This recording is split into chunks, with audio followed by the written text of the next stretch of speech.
Will we remember anything after death? Since the beginning of humanity, one question has followed every civilization. What happens when we die, and what, if anything, do we remember?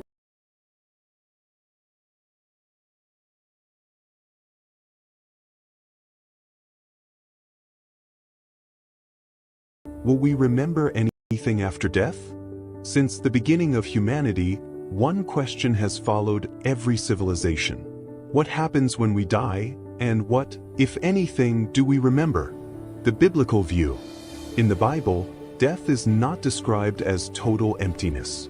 Ecclesiastes says that the dust returns to the earth, and the spirit returns to God. This suggests not erasure, but a return of consciousness to its source. Jesus tells the thief on the cross, "Today you will be with me in paradise." He does not say, "You will disappear," but, "You will be with me." The biblical message implies that identity is not destroyed, it is transformed.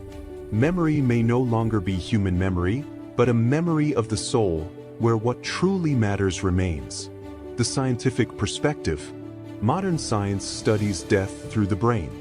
Memory, scientists say, is stored in neural networks. When the brain shuts down, memories should vanish. Yet studies of near-death experiences raise disturbing questions. People who were clinically dead report vivid awareness, encounters, and a strong sense of self.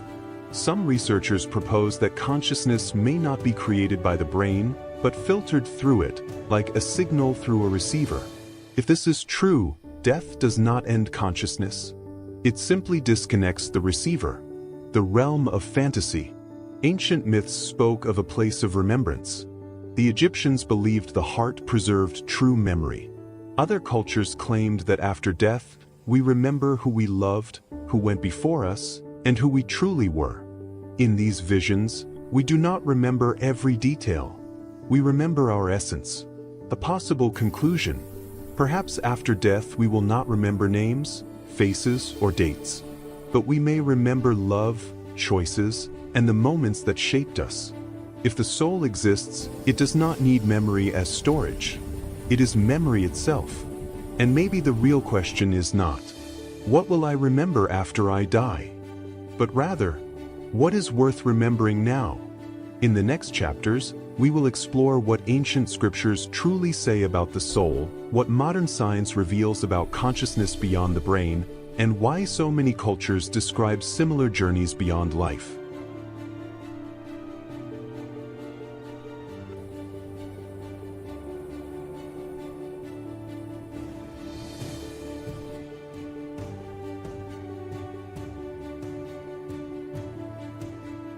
Joseph, the earthly father of Jesus, appears in the opening chapters of the Gospels, and then in silence he disappears.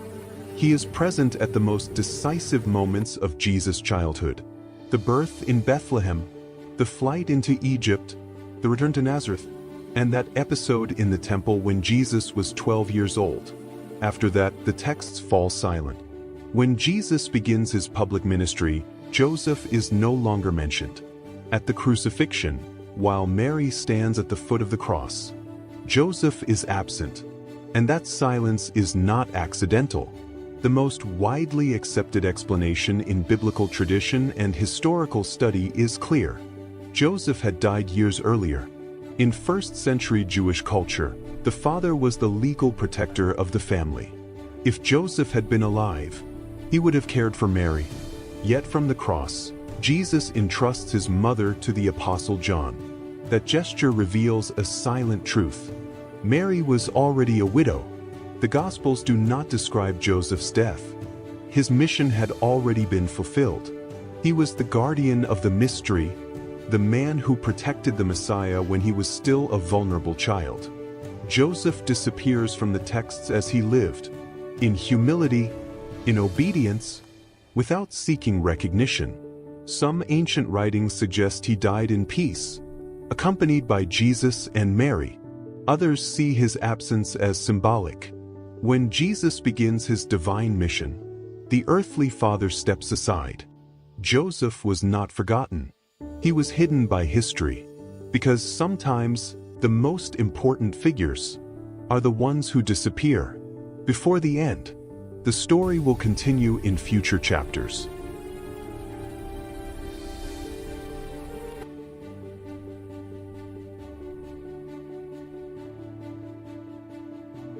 During the first centuries of Christianity, the story of Jesus was not contained in a single book. Many texts circulated among early communities, copied by hand, shared quietly, and read in secret. Some would later be accepted, others would be rejected. Thus, the apocryphal Gospels were born. These writings were not excluded by accident, but by choice. As the Church became more organized, an official canon was established, 4 Gospels that would define Christian belief. Other texts, although ancient and widely known, were left out. Not because all were false, but because they presented ideas that were different, controversial, or difficult to control. The apocryphal Gospels describe a different Jesus. Some portray him as a child with extraordinary powers, capable of giving life and taking it away. Others reveal secret teachings meant only for a few chosen followers.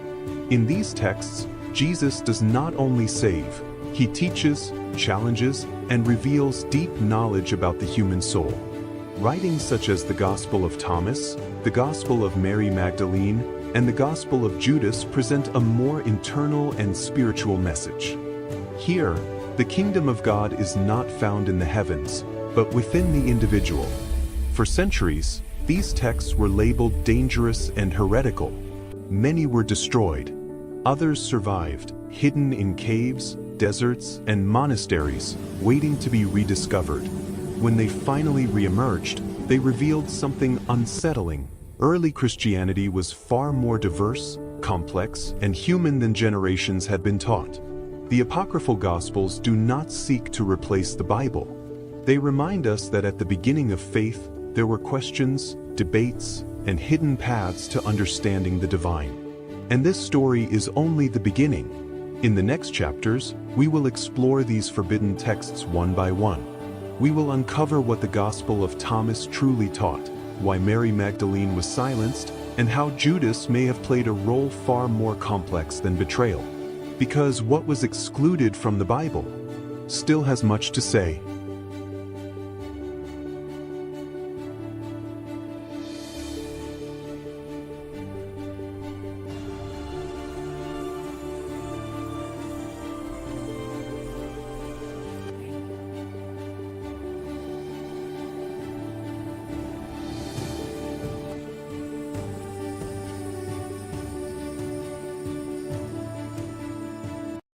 The Guardian of Eden.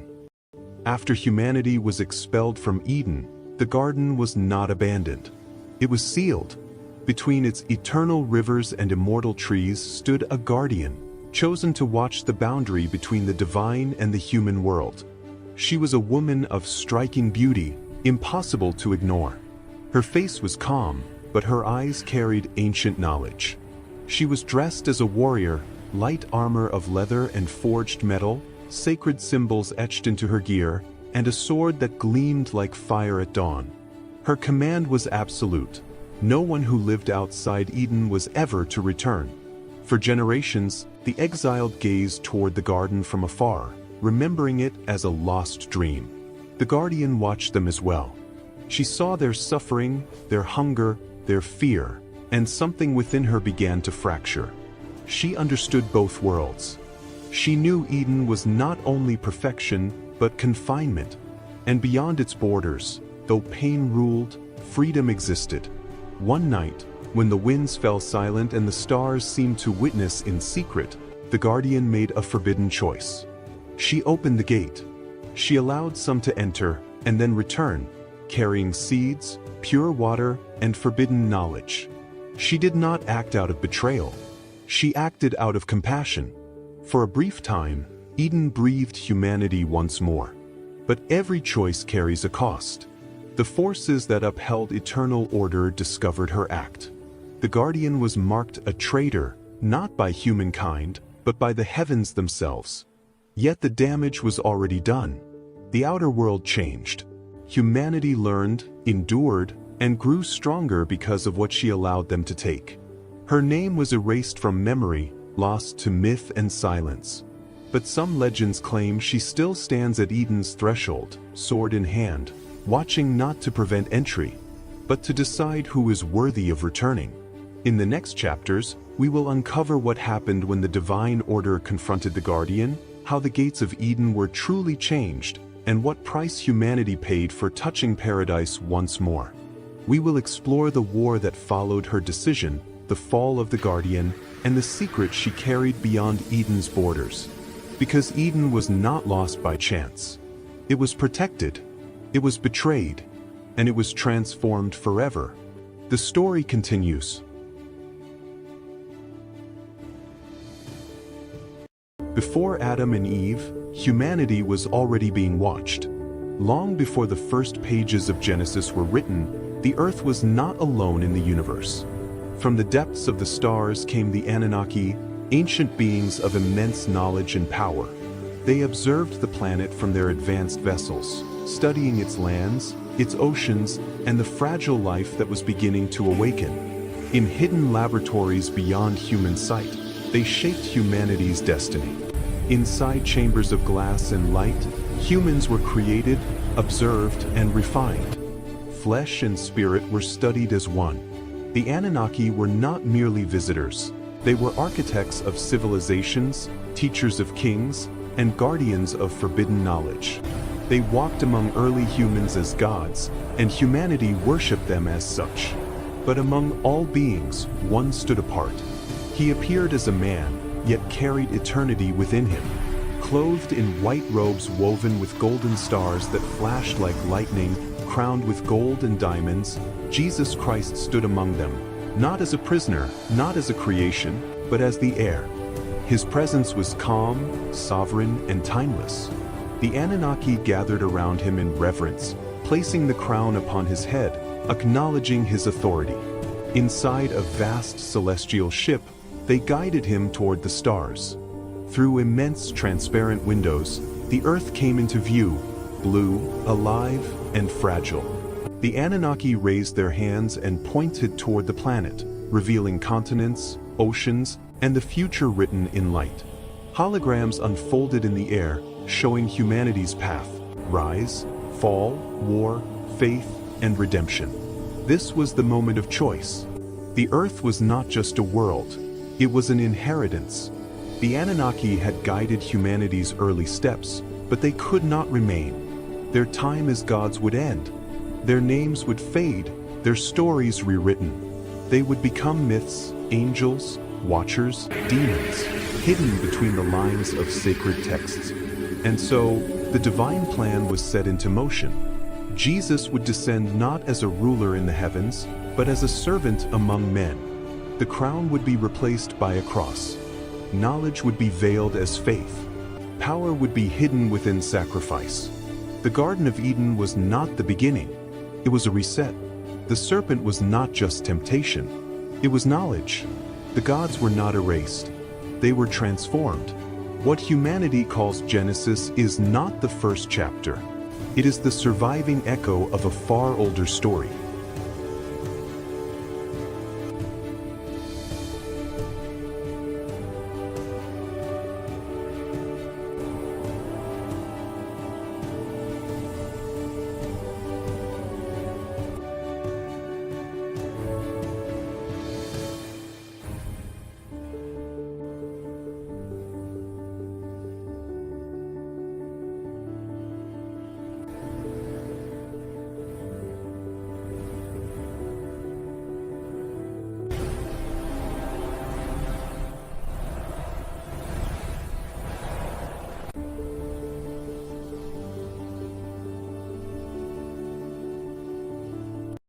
It was not an act of war.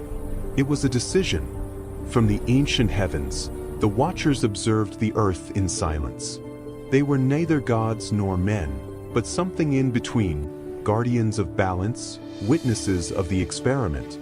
Their purpose was not to rule, but to observe, not to interfere, not to become involved. But the earth changed, and so did they. They saw a world prepared, purified after the great fall. ready for a new creation. They saw hidden laboratories, living machines, and the design of a humanity still unfinished. And for the first time, they felt something that was never written into their mandate: compassion. When they descended, the sky opened like a wound. They did not fall as meteors, but as conscious shadows. Their steps shook the land, and their presence altered the established order. Where there had only been observation, there was now contact. The Watchers taught. They revealed fire, numbers, agriculture, and writing. They raised structures, aligned stones, and measured the heavens. But with knowledge came desire, and with desire, transgression. Those who were meant to watch without touching chose to remain. They sealed pacts. They took form. And they crossed a boundary that was never meant to be crossed. That was the true descent, not from heaven to earth, but from obedience to rebellion. From that moment on, the experiment was no longer under control. That in the next chapter, we will uncover the oath the Watchers broke, and how their decision gave birth to a new race that would change the fate of the world forever.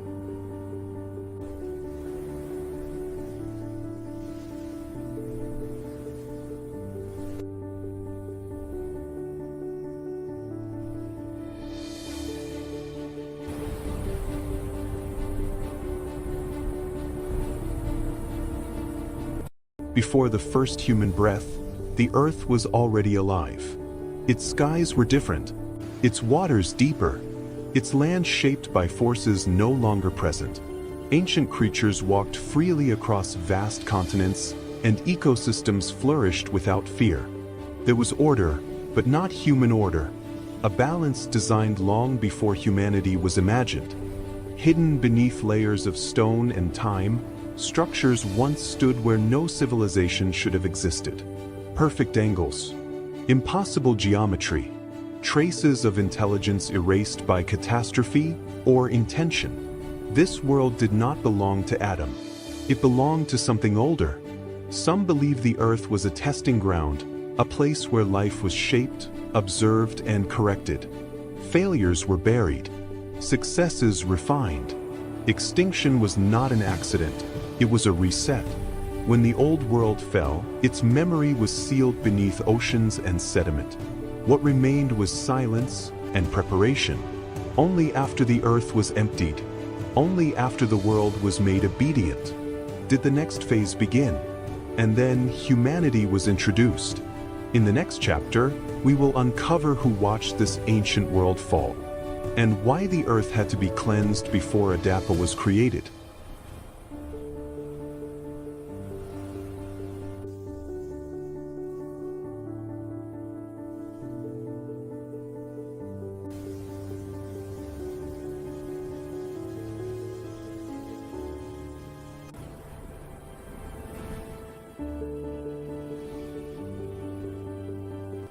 Before human history began, the Watchers descended.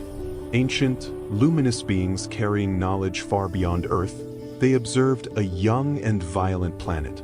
Later texts would call them sons of God, but their mission was precise: to create a being capable of working, obeying, and adapting.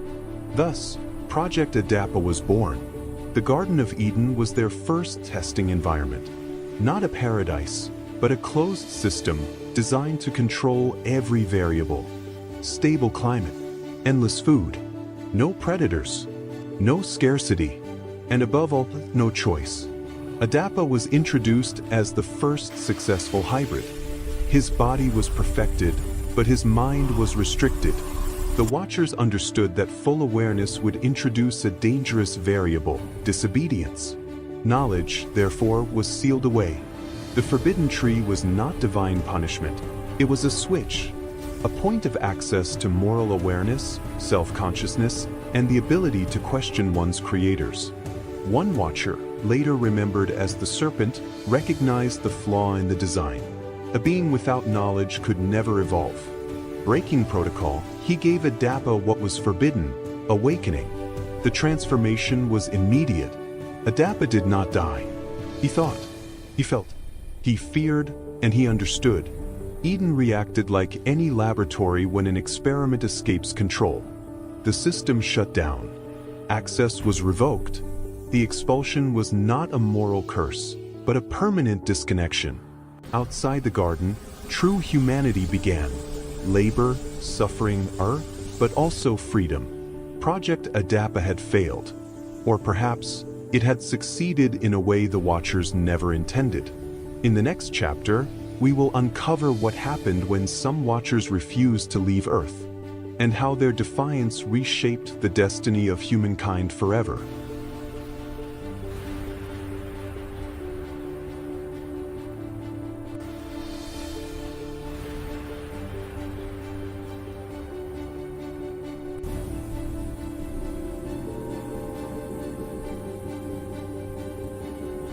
Before the law was written and before temples were built, there appeared a man without origin or ending.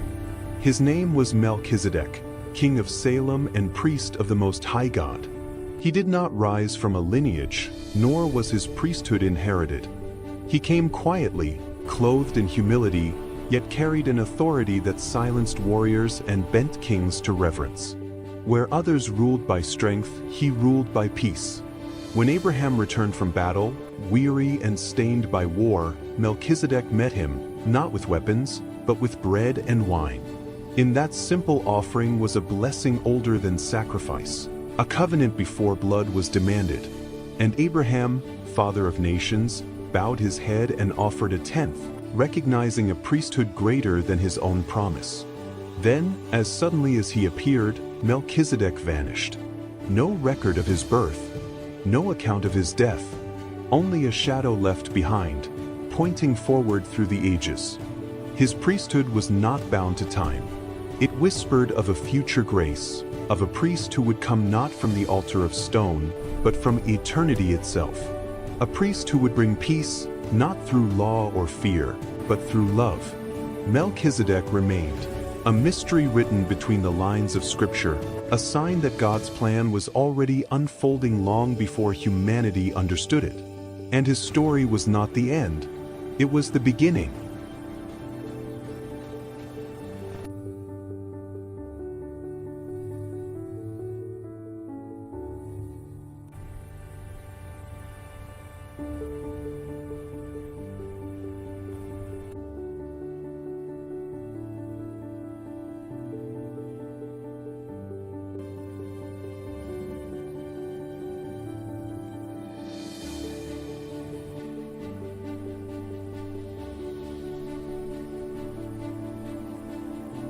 In an age before temples of stone and doctrines of power, Jesus spoke words not meant for crowds, but for those who dared to awaken.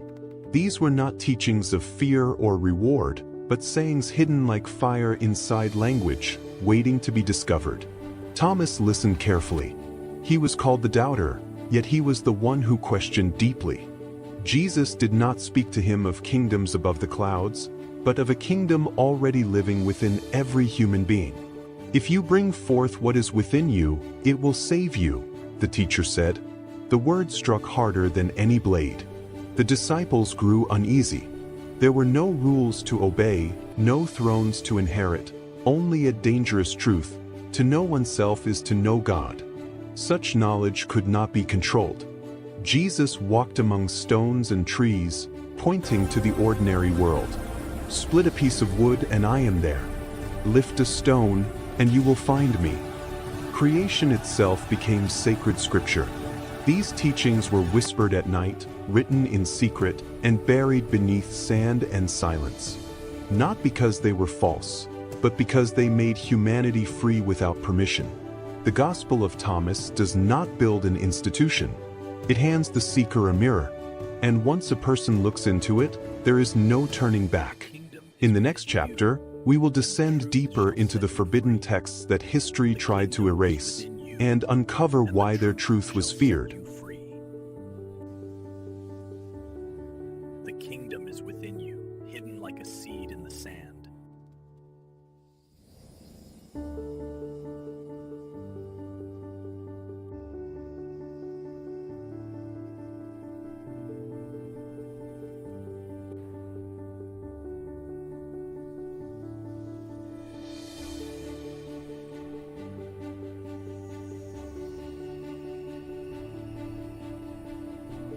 The teaching of Jesus did not arrive with swords or armies.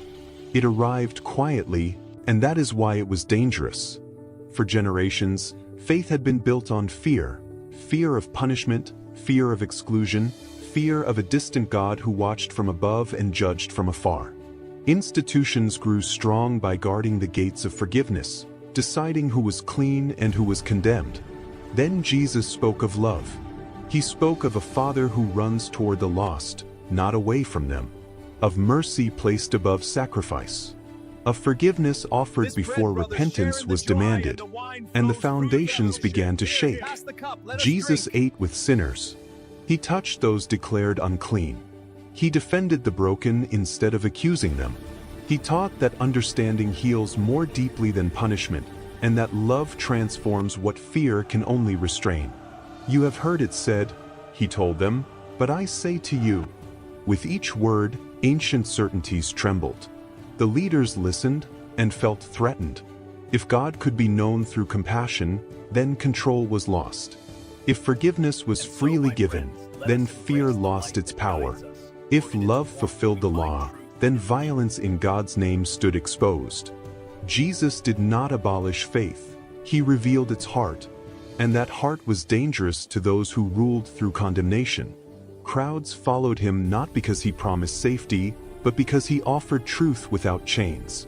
Yet every act of healing, every word of mercy, widened the divide between love and power. They could not silence the message without silencing the man. Still, the teaching spread, quietly, relentlessly, because love does not need permission to grow. And even now, it continues to unsettle every system built on fear rather than grace. In the next chapter, we will witness how this message of love led inevitably toward confrontation, betrayal, and the decision to extinguish the light, believing it could be buried forever. Blessed are those who seek peace, for they shall find the kingdom within. Let your light shine before others, that they may see your good deeds and glorify your Father in heaven. Blessed are those who seek the light, for they shall find hope and truth. After the words were spoken, there was no thunder and no fire from heaven. There was silence, a silence that forced every heart to turn inward. Jesus looked upon them with compassion. He knew that many had been taught to search for God in distant heavens or behind sacred walls. Yet he came to reveal a deeper truth. God does not dwell only in temples made of stone, but in the living heart of humanity. The kingdom does not come with signs to be observed, he said gently.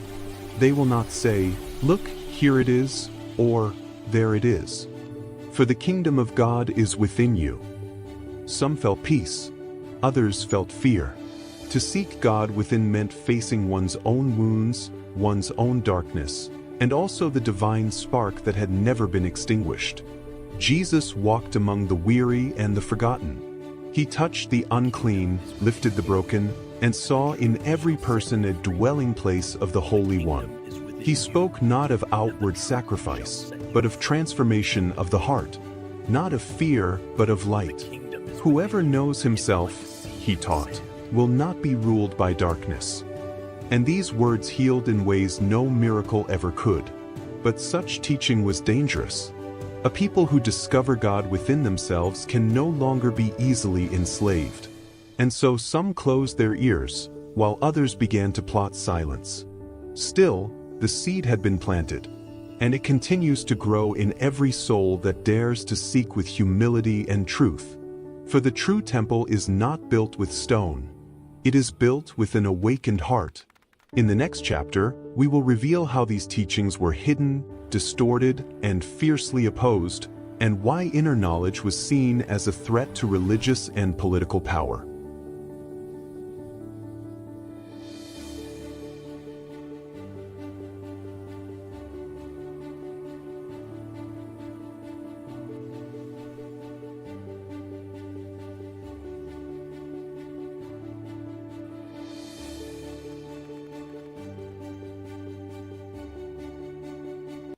The Maya, echoes of time.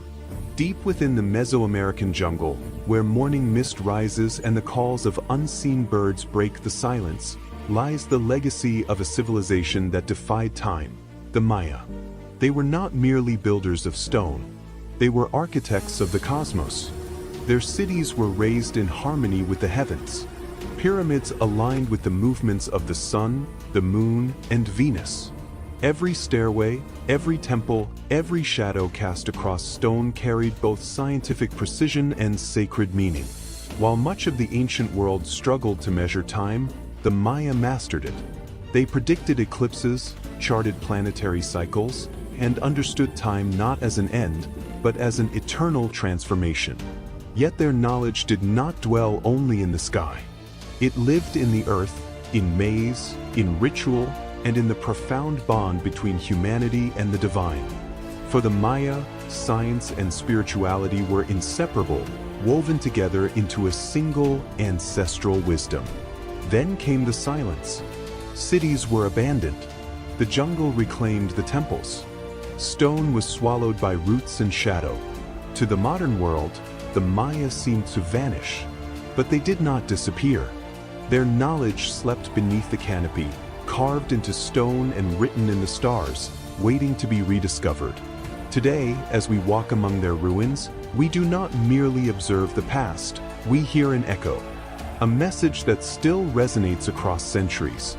We are not separate from the universe. We are part of its rhythm. This is the story of a mysterious, advanced, and deeply enigmatic civilization. A story written in stone, sky, and time.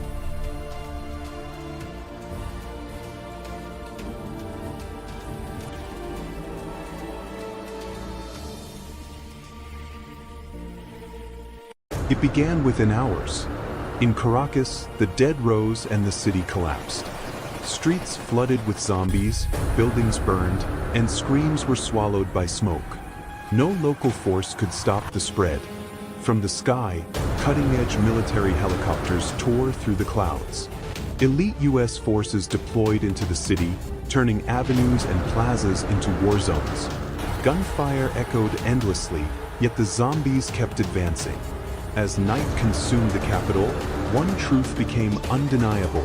Caracas could no longer be saved, only contained. When the helicopters pulled back, a final message remained clear.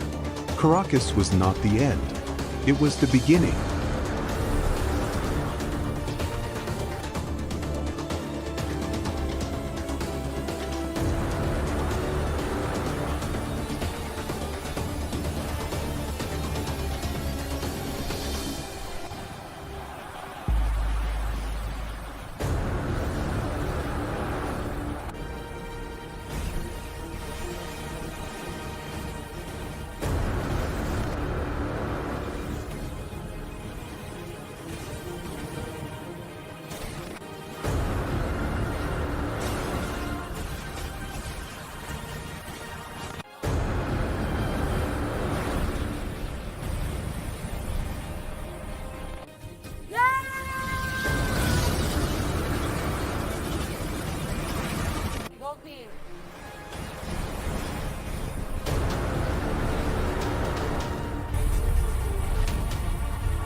The serpent of knowledge. Before humanity, there was an experiment. Beneath what would later be called paradise, hidden behind living walls of light and code, the Anunnaki built a high-security biological laboratory. They did not pray. They did not worship. They engineered. Inside a glowing incubation chamber, Subject Adapa took his first breath. His DNA was not purely human. It carried fragments of something ancient and foreign, celestial code woven into flesh. He was the first successful hybrid, designed for strength, obedience, and labor. But something went wrong. Or perhaps something went right. Among the creators, division grew. Some demanded control and submission. Others feared what they had awakened.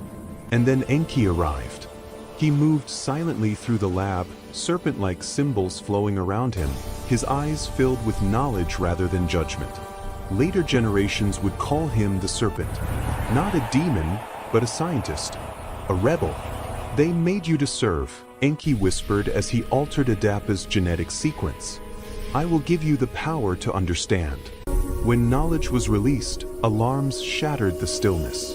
The overseers descended in fury. Eden was sealed. Memories were fractured.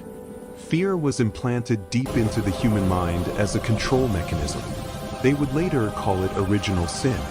But it was never a sin. It was a forbidden upgrade. Humanity was cast into the world, confused, vulnerable, yet carrying an unerasable spark, consciousness. A memory buried deep in DNA, echoing through myths, dreams, and sacred texts. And the serpent disappeared, or so we were told. Because Project Adapa was never terminated. It was hidden, rewritten, disguised as scripture. And now, it is awakening again. In the next chapter, we will continue uncovering the forbidden archives of Project Adapa, revealing who the Watchers truly were, why the Giants were born, and what role humanity still plays in an experiment that never ended. The question is no longer who created us, but why they are still watching.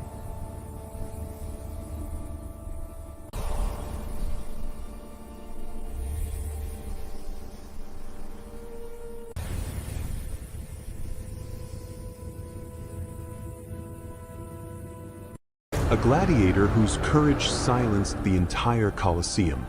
The sun of Rome burned mercilessly over the Colosseum. The sand scorched the ground. The air trembled with shouts, wagers, and hunger for death.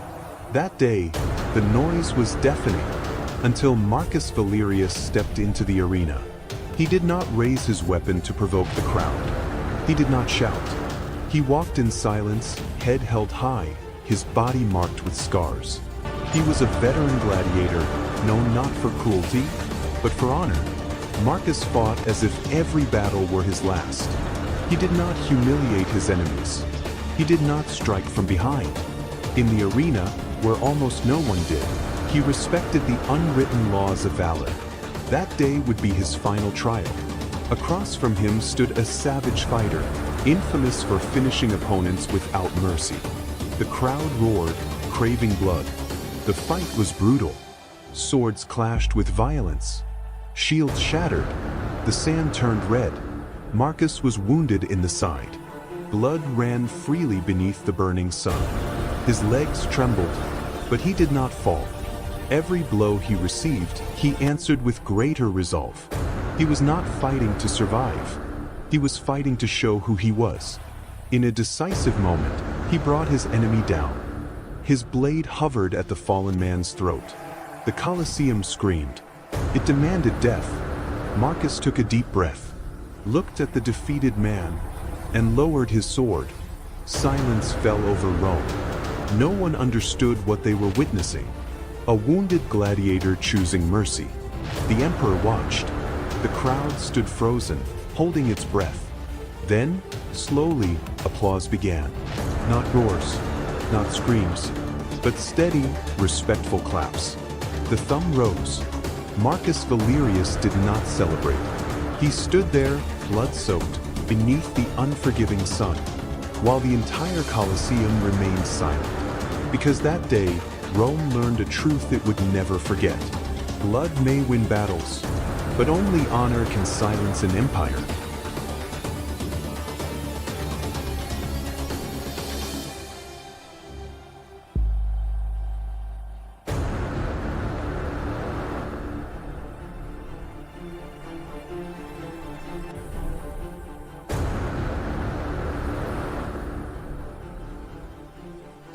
The story of the gladiator who never stepped back from death. The sun burned high over the Colosseum. Thousands of voices roared, hungry for blood and glory. From the dark tunnel, a lone man stepped into the arena. Aurelius? the gladiator Rome would come to call the lion of the Colosseum. He was not the strongest. He was not the fastest. But he possessed something rare. He never stepped back. Not from fear. Not from pain. Not from death. In his first fight, he faced 3 men at once. The crowd expected him to fall within seconds. But when the dust settled, Aurelius was still standing, wounded, breathing hard, yet unbroken. That day, Rome began to chant his name. With every battle, his legend grew. While others hesitated, he advanced. While fear stopped many, the lion charged forward. The fight that made him immortal came on a tense morning. Across from him stood a massive, undefeated warrior. Their clash shook the arena, steel, blood, and sand flying. Aurelius fell to his knees. The Colosseum fell silent. The giant raised his weapon for the final blow. But the lion rose, bleeding, exhausted, never stepping back. With one last strike, he brought the giant down.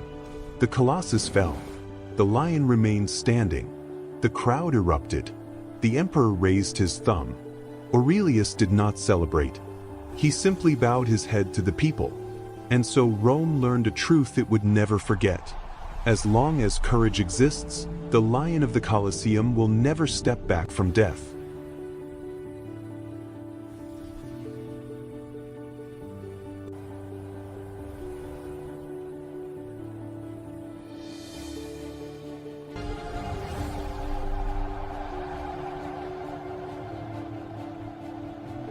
In the heart of East Africa, where the savanna stretches endlessly beneath a burning sky, the Hadza people live as they have for thousands of years. Their village is made of rustic bamboo huts, low and fragile in appearance, yet strong enough to endure wind, rain, and time. Smoke rises from small fires as the morning light filters through woven walls of grass and branches. Life moves constantly between the huts. Children run barefoot through the dust, women prepare roots and gathered food, and hunters sharpen arrows in silence. The cabins sway gently with the wind, their roofs whispering stories of past storms and long journeys. Every sound matters here. Every shadow is watched. As night falls, firelight turns the village into a living circle of shadows. The huts glow softly, and elders speak in low voices while sparks rise toward the stars. Beyond the fragile walls, the savanna listens. Lions roam in the darkness, and danger is never far.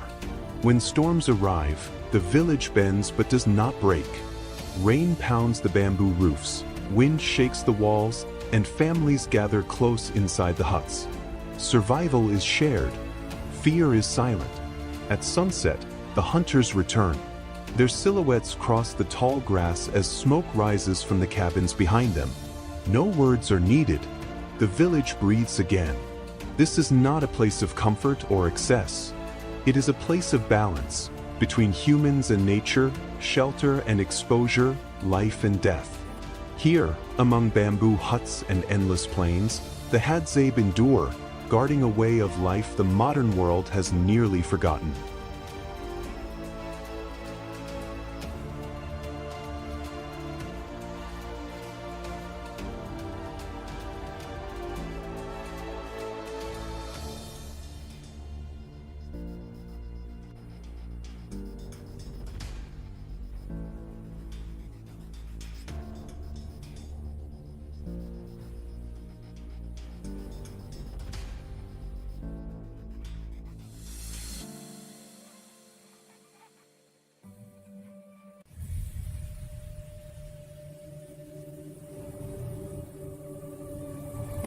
Evangelio de hoy, jueves 8 de enero de 2026. Lucas 4, 14 a 22. En aquel tiempo, Jesús volvió a Galilea con la fuerza del Espíritu, y su fama se extendió por toda la región. Enseñaba en las sinagogas y todos lo alababan. Fue a Nazaret, donde se había criado, y entró en la sinagoga, como era su costumbre, el día sábado. Se levantó para hacer la lectura y le entregaron el libro del profeta Isaías. Lo desenrolló y encontró el pasaje donde estaba escrito: El Espíritu del Señor está sobre mí, porque me ha ungido. Me ha enviado para anunciar la buena noticia a los pobres, para proclamar la liberación a los cautivos, y la vista a los ciegos, para poner en libertad a los oprimidos, y proclamar un año de gracia del Señor. Luego enrolló el libro, lo devolvió al ayudante y se sentó. Todos los que estaban en la sinagoga tenían los ojos fijos en él. Entonces comenzó a decirles: Hoy se cumple esta escritura que acaban de oír. Y todos daban testimonio a su favor y estaban admirados de las palabras llenas de gracia que salían de su boca. Reflexión breve. Jesús proclama que la salvación no es una promesa futura, sino una realidad que comienza hoy. Su misión es llevar esperanza, libertad y sanación a quienes más lo necesitan. In the heart of East Africa, where the savanna stretches endlessly beneath a burning sky, the Hadza people live as they have for thousands of years. Their village is made of rustic bamboo huts, low and fragile in appearance, yet strong enough to endure wind, rain, and time. Smoke rises from small fires as the morning light filters through woven walls of grass and branches. Life moves constantly between the huts. Children run barefoot through the dust, women prepare roots and gathered food, and hunters sharpen arrows in silence. The cabins sway gently with the wind, their roofs whispering stories of past storms and long journeys. Every sound matters here. Every shadow is watched. As night falls, firelight turns the village into a living circle of shadows. The huts glow softly, and elders speak in low voices while sparks rise toward the stars. Beyond the fragile walls, the savanna listens. Lions roam in the darkness, and danger is never far. When storms arrive, the village bends but does not break. Rain pounds the bamboo roofs, wind shakes the walls, and families gather close inside the huts. Survival is shared. Fear is silent. At sunset, the hunters return. Their silhouettes cross the tall grass as smoke rises from the cabins behind them. No words are needed. The village breathes again. This is not a place of comfort or excess. It is a place of balance, between humans and nature, shelter and exposure, life and death. Here, among bamboo huts and endless plains, the Hadza endure, guarding a way of life the modern world has nearly forgotten.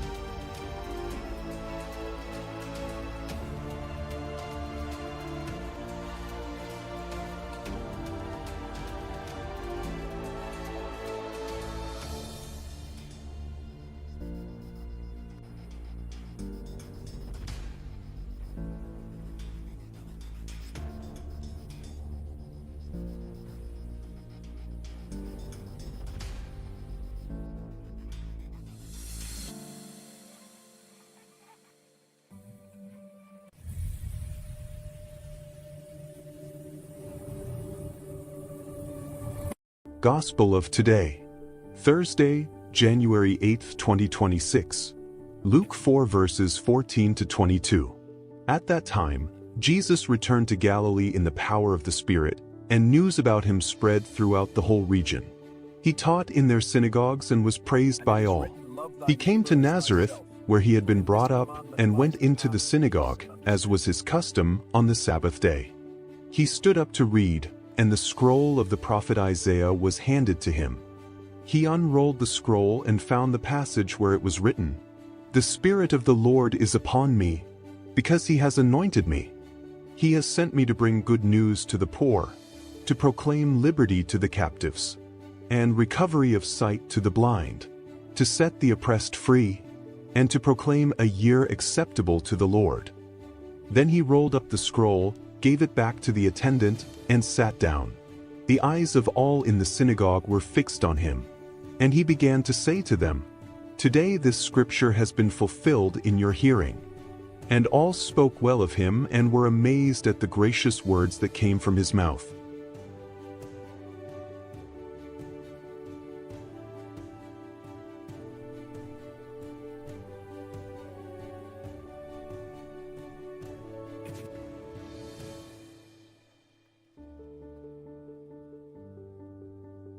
And it is written, Love thy neighbor as thyself.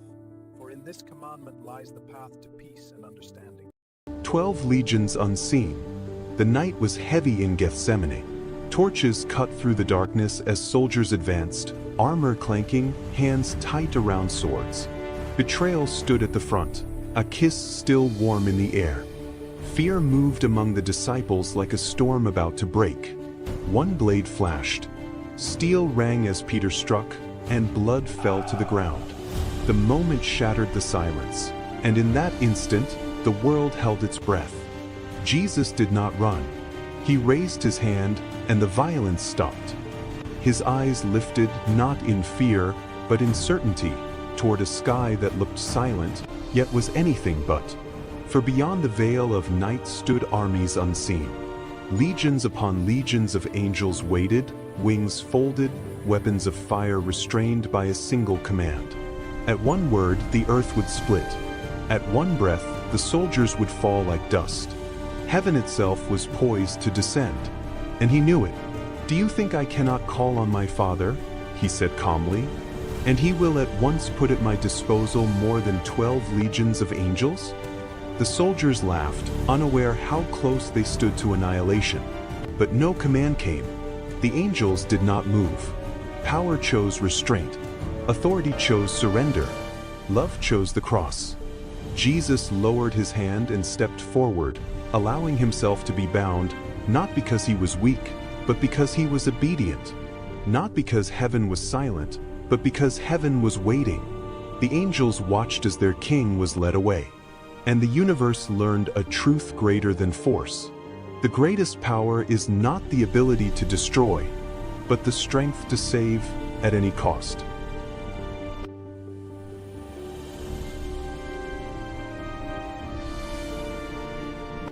The Garden of Eden was never a paradise.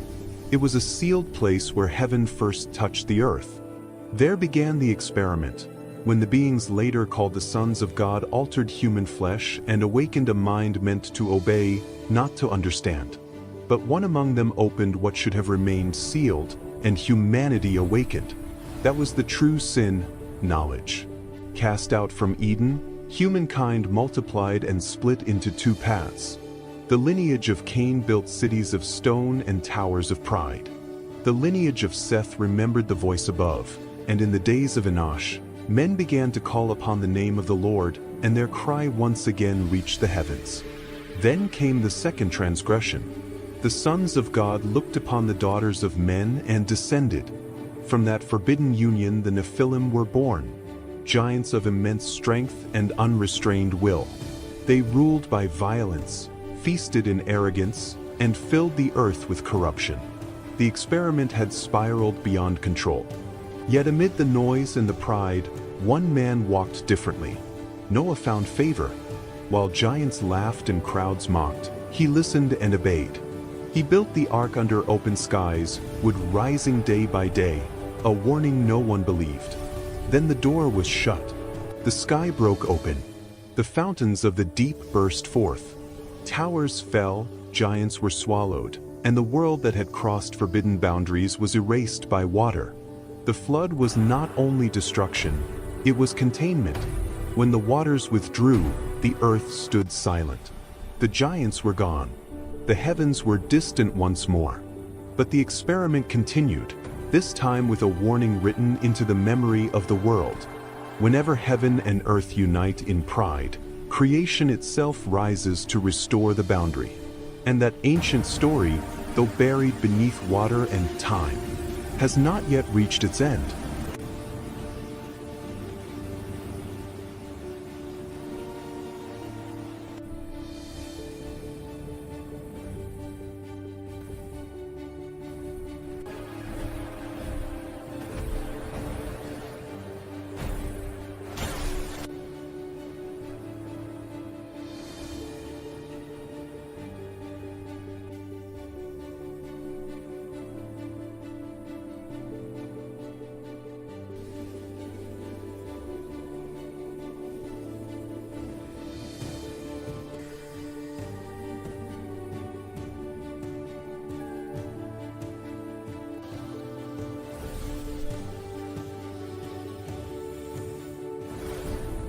The Battle of the Archangel Gabriel.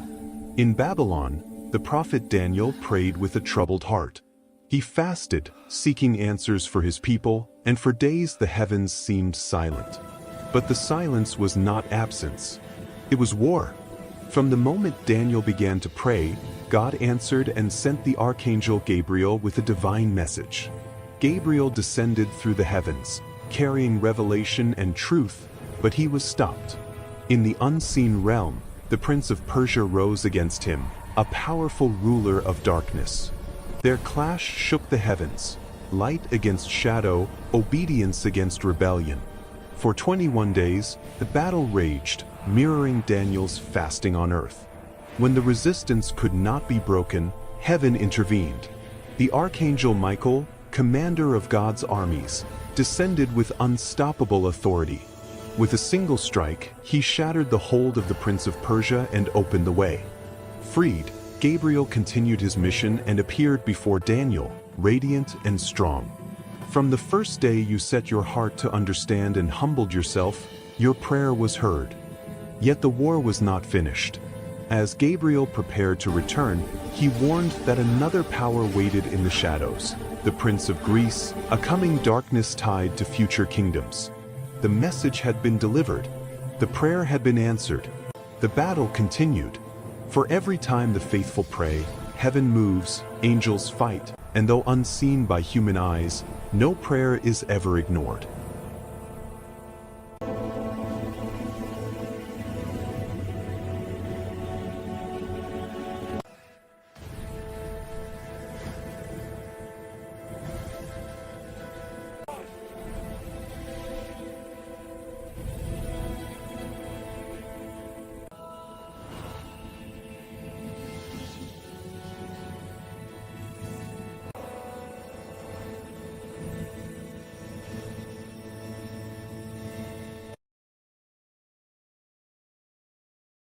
Under the broom tree, the desert showed no mercy.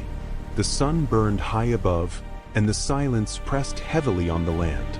The prophet Elijah, exhausted from the long journey and the weight of his calling, finally collapsed beneath a solitary broom tree. His strength was gone. His spirit felt empty. "Enough, Lord," he whispered. "Take my life." There, between sand and shadow, Elijah fell into a deep sleep, overwhelmed by weariness and despair. Then a gentle touch awakened him. An angel of the Lord stood beside him, not with judgment, but with compassion. The angel spoke softly, "Get up and eat." Beside Elijah lay freshly baked bread and a jar of water. He drank and lay down again. A second time, the angel touched him and said, "Get up and eat, for the journey is too much for you." Strength returned not only to Elijah's body, but to his soul. He rose and began to walk. For 40 days and 40 nights, he traveled through wilderness and silence, until he reached Mount Horeb, the mountain of God. There, Elijah understood that he had never been alone. And so it is with us. There are moments when the road feels endless, when our strength fails and our hearts grow weary. But the Lord does not abandon us beneath the broom tree. He comes near, gives us what we need, and walks with us, until we are strong enough to continue. You are not alone. You never have been.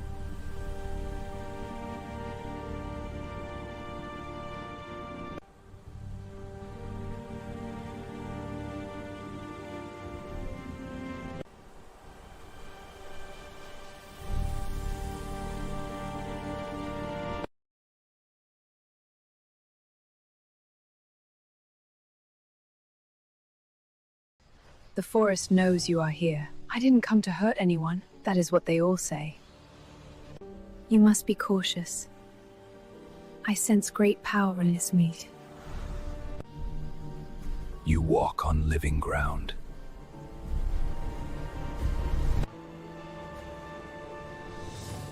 We are not separate from this world. Weapons hot, eyes open. This planet is watching us. Sir, the ground is glowing. You walk on living ground, metal beings. We're not here to fight. Captain, they're everywhere. Your fear shines louder than your weapons. This planet reacts like a nervous system. Then we're cutting deep. The Sky Invaders do not listen. Then the world must answer. I was trained to destroy, not to feel this. Now you hear the planet breathe. Command orders full strike. There are villages out there! Defend the heart! They're everywhere! You have killed a memory older than your stars. Call it off. We finished the mission. I choose life. The Cyclops is the giant with a single eye. A colossal creature born from ancient myth, brute force, and isolation. Legends describe it as an enormous being with one gigantic eye in the center of its forehead, an eye that watches without mercy and never sleeps. Its body appears to be made of living stone, muscles hardened by endless labor and survival. The Cyclops lives apart from the world of men, dwelling in caves and desolate lands. It does not farm. It does not build cities. It hunts. It survives. It endures. Feared by humans and gods alike, the Cyclops represents power without law, strength without civilization. Yet it is not a mindless beast. It knows fire. It forges. Remembers. In ancient times, the Cyclops was both monster and craftsman, creator of legendary weapons, master of iron and thunder.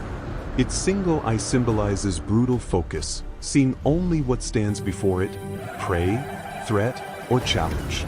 The Cyclops is not evil by nature. It is ancient, it is alone, and it is unstoppable.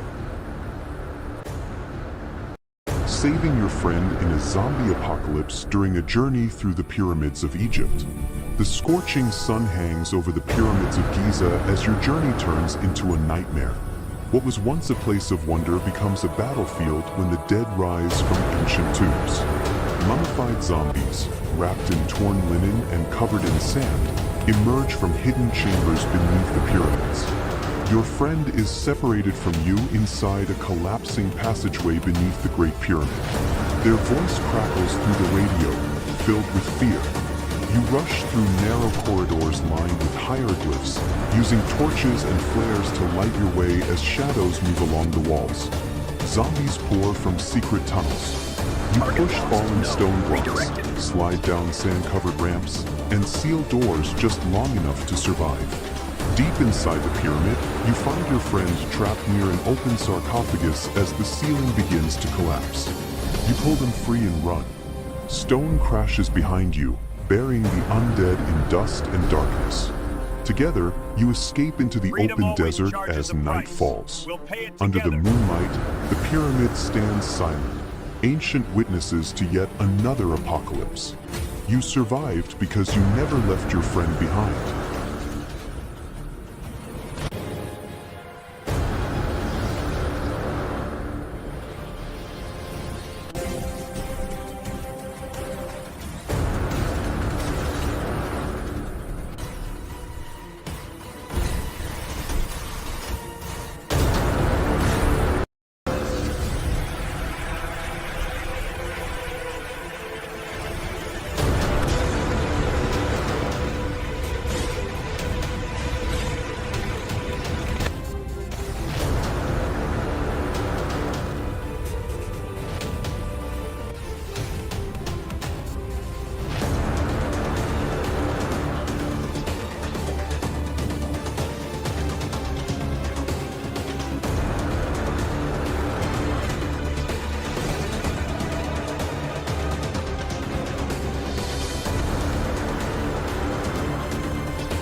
The world did not sleep last night.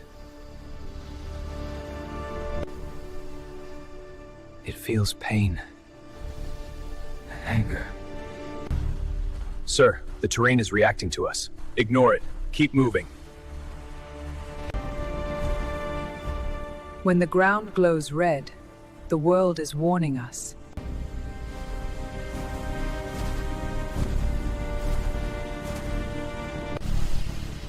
Increase extraction speed. The planet doesn't like this. It's responding. Is this the planet doing this? No, this is the planet waking up. A guardian has risen. That thing wasn't on the scans. Target it. Do not fire. If we shoot, we start a war. Then we finish it fast. You were warned. Long before humanity, before even the first upright hominids walked the Earth, this planet was home to a non-human civilization, Atlantis. Its inhabitants were not human.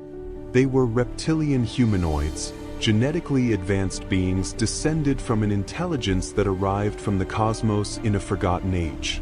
They did not conquer Earth, they selected it. Their biology was engineered for a young, unstable planet rich in geothermal and cosmic energy.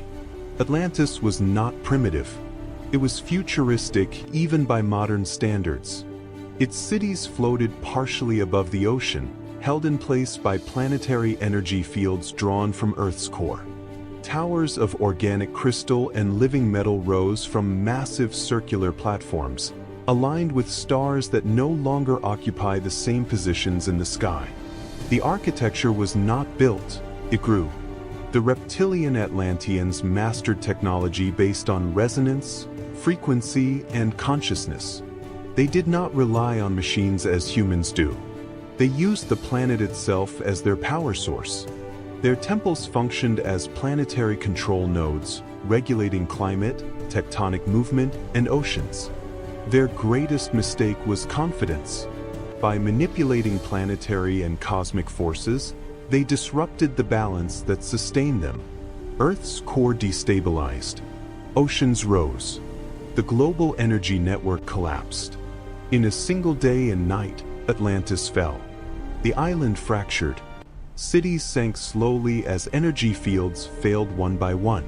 Some Atlanteans escaped, some into the deep ocean, others into subterranean sanctuaries, and a few left the planet entirely. When humans emerged millions of years later, they found no visible ruins.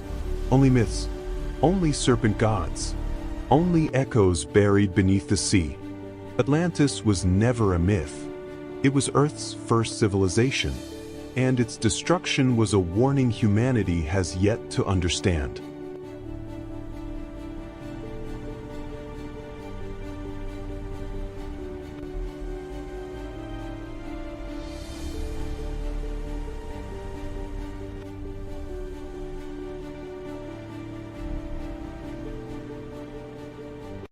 Before he became a hero, Hercules was marked by the hatred of the gods.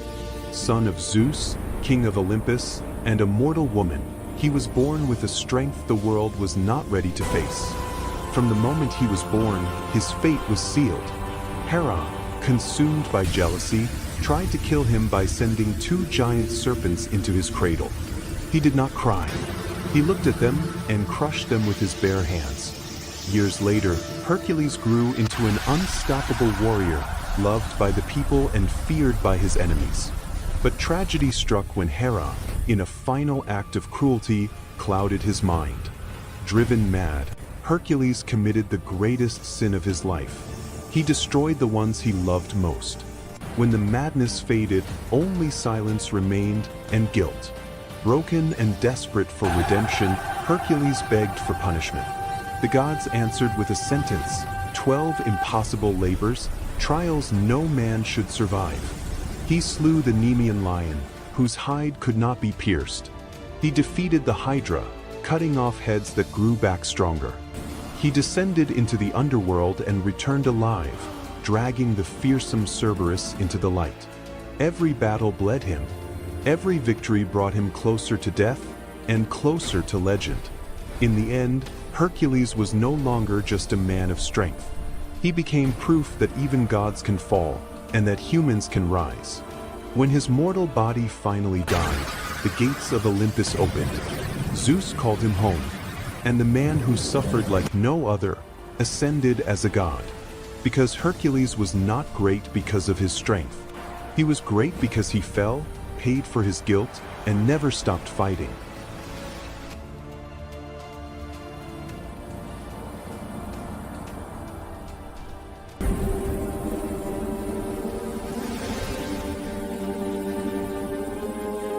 In an age ruled by corrupt kings and false gods, Elijah appeared without warning, no royal blood, no army at his side.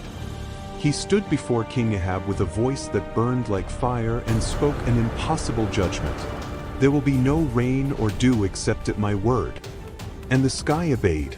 The land cracked. Rivers dried. Fear spread through the kingdom. While the people searched for answers, Elijah vanished into the wilderness. There, when food and water no longer existed, God sustained him through ravens, bringing bread and meat day after day.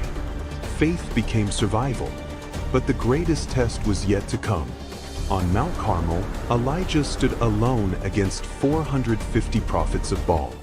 One man versus hundreds. Two altars. Two gods. One eternal question. Who is the true God? The false prophets shouted, danced, and cut themselves, but nothing happened. Silence. Then Elijah rebuilt his altar, soaked it with water, when water was more precious than gold, and prayed once. Fire fell from heaven. Flames consumed the sacrifice, the stones, and even the dust. The people fell to their knees. Power was exposed. Truth was undeniable. Yet even after victory, Elijah faced fear, exhaustion, and despair. He fled, hid in a cave, and asked to die. And there, God did not come in the earthquake, or the wind, or the fire, but in a gentle whisper. Elijah learned that true strength does not always roar. Sometimes, it guides quietly. His story did not end in death. It ended in ascension. A chariot of fire descended from the heavens, and Elijah was taken alive, wrapped in flame and wind, leaving behind a legacy that still burns. Elijah was not just a prophet. He was a warning, a voice against power, a man who walked between heaven and earth, and was claimed by heaven itself.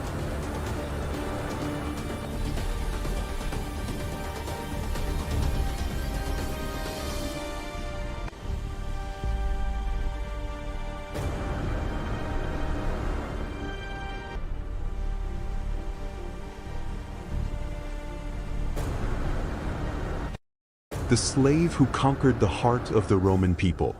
He entered the arena in chains. No armor polished with pride. No name worth remembering. Only a number and the weight of slavery. His name was Cassion. He was not born a warrior. He was taken from his land, sold, beaten, and trained to die for entertainment. To Rome, he was nothing more than another body for the sand. But from his very first fight, something was different. Cassion fought not with rage, but with heart. He protected fallen opponents when he could. He saluted the crowd, not as a beast, but as a man. And the people noticed. Each time he returned to the arena, the cheers grew louder. Not because he was cruel, but because he was human. In one brutal match, Cassion faced a young gladiator barely able to stand. The crowd demanded blood. But Cassion lowered his sword and stood between the boy and death. The arena fell silent. Then applause. Slow at first, then thunderous. From that day on, Cassion was no longer just a slave. He was acclaimed by the arena. His greatest battle came against a ruthless champion, feared across Rome. The fight was savage. Cassion was wounded, bleeding, barely standing. Yet the crowd rose to its feet, chanting his name. Not for violence, but for courage. With one final strike, Cashin won. He collapsed to his knees, alive. The emperor stood. The chains were removed. Freedom was granted. Cashin did not raise his arms in triumph. He looked to the crowd, the people who had given him something greater than victory. They had given him dignity.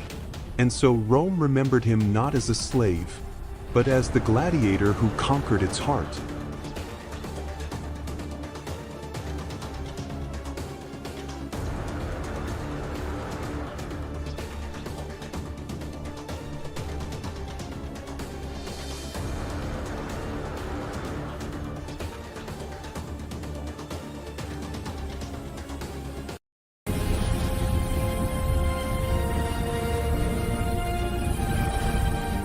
Two million years from now, Earth is no longer the world we recognize.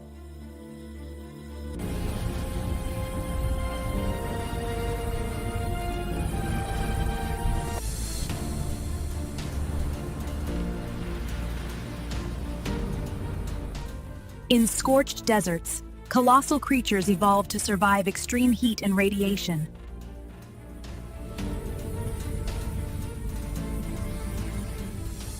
Above the storms, new amulets rule the skies, born from wind and lightning.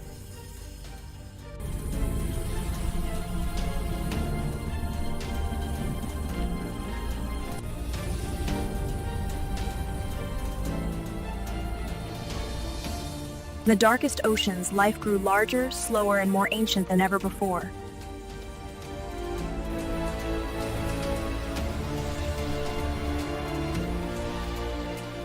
Now, some species no longer think alone. They think together.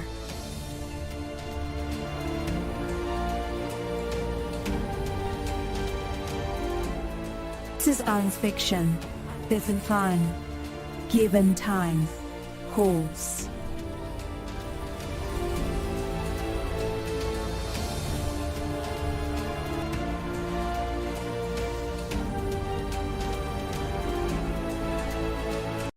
It wasn't the roar of an animal that warned the forest. It was the sound.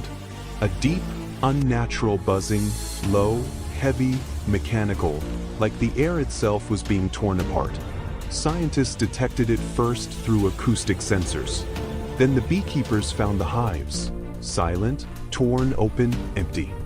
Thousands of bees lay scattered on the ground, decapitated. There was no struggle. It was precise, efficient. The predator descended from the sky. The Asian giant hornet does not attack like other insects. It executes. Its massive orange head houses mandibles that don't sting, they cut. In minutes, a single hornet can erase an entire colony. Not for hunger, for dominance. When the first video surfaced, no one wanted to believe it. The insect was too large, too fast, too perfect. Its wings sounded like engines. Its stinger looked like a living sphere. It didn't retreat. It didn't hesitate. It advanced. Bees, the backbone of global pollination, had no defense. And without them, balance collapses. Crops fail. Food chains fracture. Ecosystems unravel. This isn't a movie. This isn't a myth. It's a brutal reminder that nature doesn't need permission to become a threat. And it's already here.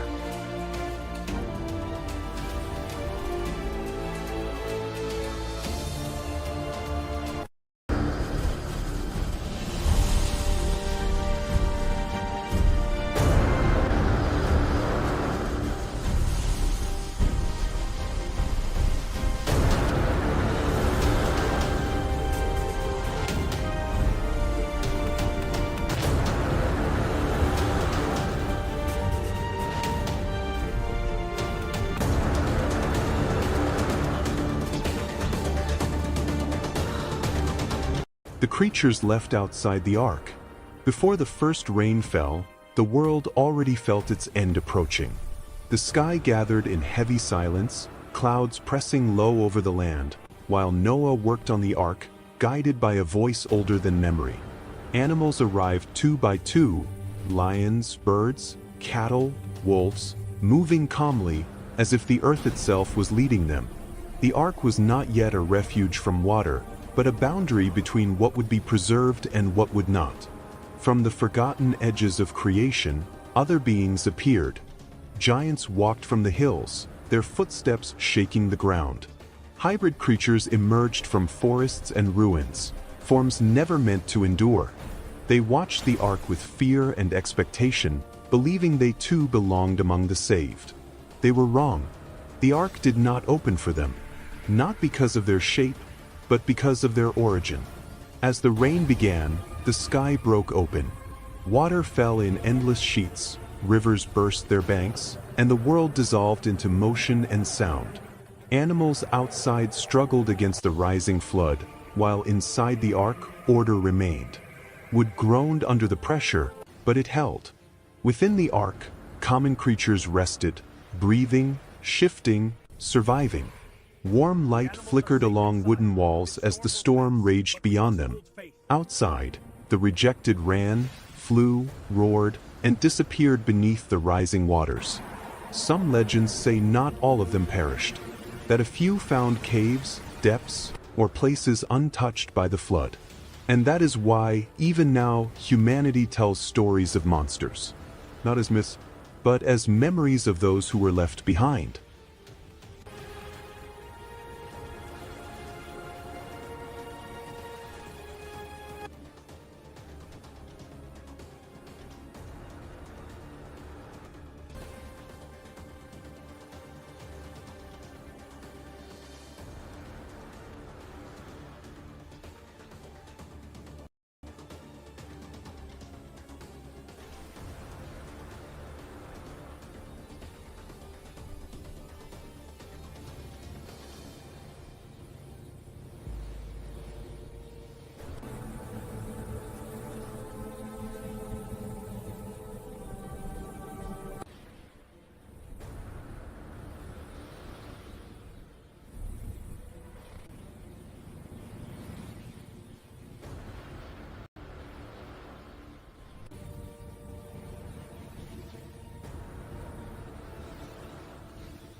The labyrinth breathed.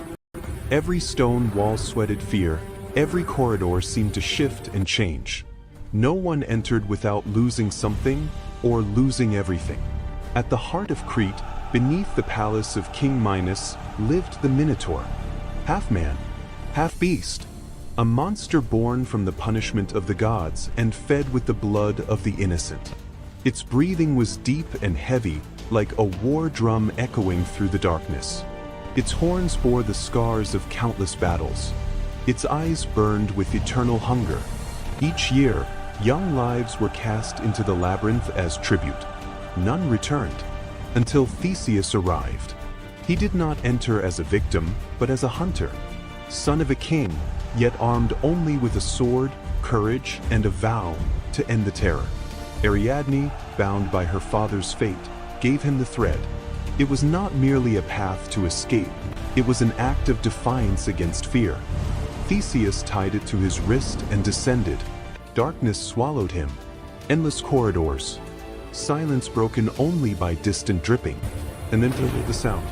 A heavy, another, hoof striking stone. The Minotaur knew it was not alone. When they met, the air itself trembled. The beast roared, a sound torn from the depths of hell. Theseus felt the creature's weight, pure strength, mindless fury, centuries of confinement turned into violence. The battle was brutal. The Minotaur attacked like a storm, charging, shattering walls, trying to crush the intruder. Theseus moved on instinct, rolling through shadows, feeling the wind of the horns pass inches from his chest. One mistake meant death. Steel struck flesh and bone. Dark blood spilled across the stone. But the monster did not fall. In a brief moment of stillness, Theseus saw more than rage in the beast's eyes. He saw pain. He saw loneliness. A life condemned from birth. He did not hesitate. With a final cry, he drove the blade into the Minotaur's heart. The last roar shook the labyrinth. The beast collapsed, and with it, the fear that had ruled Crete for generations. Theseus stood alone, breathing amid ruins and blood. He was not merely a victor, he was a symbol. For thousands of years, humanity has looked to the sky searching for answers. But the sky did not fall silent out of absence. It fell silent out of disappointment. When the gods first descended, they did not come as conquerors. They came as teachers. In Sumer, they taught humanity to read the stars. In Egypt, they taught stone to defy time. In Mesopotamia, they gave writing so memory would survive death. They did not ask for worship. They asked for balance. But humanity learned quickly, and forgot even faster. Knowledge became power. Power became control. And control became greed. Kings spoke with the voices of gods to rule. Priests sold the heavens for gold. Wars were fought in divine names the gods had never spoken. The gods watched in silence. They saw temples built not to honor, but to dominate. They saw sacrifices offered not from necessity, but from fear. They saw sacred knowledge used to enslave one human by another. And then came the final betrayal. Humanity tried to possess what was never meant to be owned. Immortality without responsibility. Weapons without wisdom. Power without limits. The gods were summoned, not to learn, but to obey. That day, the sky did not answer with fire. It answered with withdrawal. The gods did not die. They were not defeated. They simply left. They sealed their gates. They dimmed their voices. They left behind fragments, symbols, ruins, myths, and distorted memories. Not as punishment, but as a warning, for they understood something terrible. Humanity was not ready to be guided, only to command. And so the sky has remained silent, not because it is empty, but because it is watching from afar, waiting for the day humanity looks upward, not to ask for power, but to ask for forgiveness.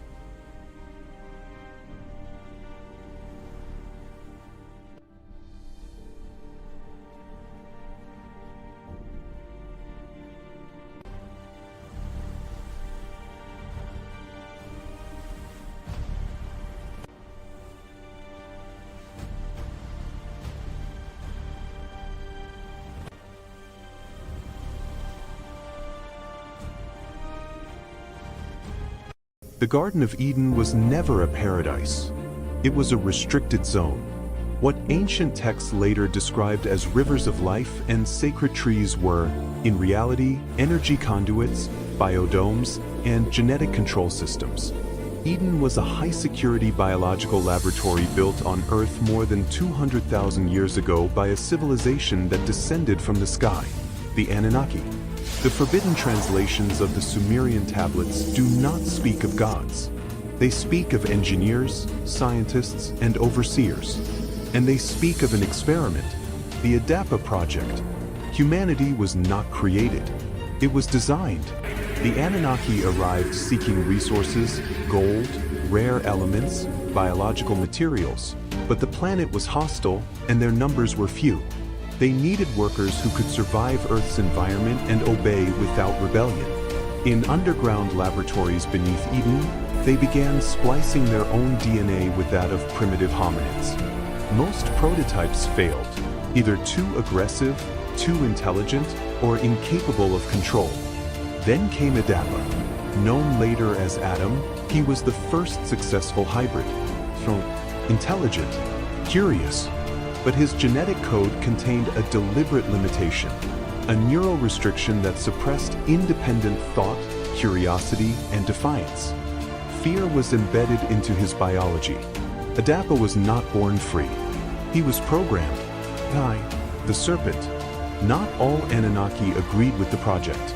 Enki, the chief geneticist, discovered something unexpected within the human genome, dormant potential. If fully activated, humans could surpass their creators in creativity, adaptability, and consciousness.